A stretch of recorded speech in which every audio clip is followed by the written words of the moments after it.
As supplies of common sources of energy, like fossil fuels, become smaller and smaller as the years of consumption go by, countries are putting more and more research and action into other sources of power. One such source of power is nuclear power. However, location plays a big role in the practicality of a nuclear power plant. The biggest consideration when deciding a location of a nuclear power plant is whether it is at risk of natural disasters. Natural disasters could cause failures in nuclear power plants, causing high levels of radiation and radioactive waste to be leaked into adjacent populations. Another important factor is how these power plants require a large adjacent body of water to supply with cooling. In the scope of Northeast Ohio, the most suitable location for nuclear power plants is Lake Erie and its tributaries.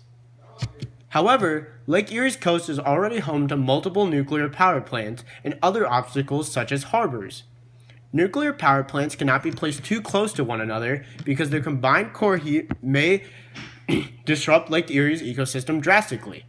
Because of this, finding a decent location for a nuclear power plant in Northeast Ohio is no easy task.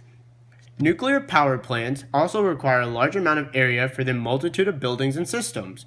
According to an online article on Slate magazine, nuclear power plants need at least 500 acres to house outbuildings for ventilation equipment, storage for fuel and waste, parking lots, and computing facilities.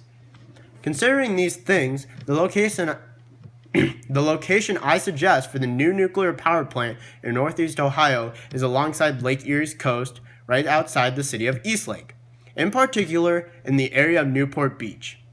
Eastlake's coast is far enough away from other nuclear power plants like the ones in Perry and David Bessie to be viable. Eastlake shoreline does neighbor Chagrin Harbor and yacht clubs. However, around the area of Newport Beach is all sand and trees. There would be plenty of space for the power plant itself and plenty of distance between it and any structures that could arouse outcries from the public. Finally, this location also is close enough to Cleveland to help power its central grid. Nuclear power plants create a lot of energy, and this quantity can be wasted if it's not set up to a larger city. Considering all these things, the coast of Eastlake is a good consideration for the placement of a new nuclear power plant in Northeast Ohio.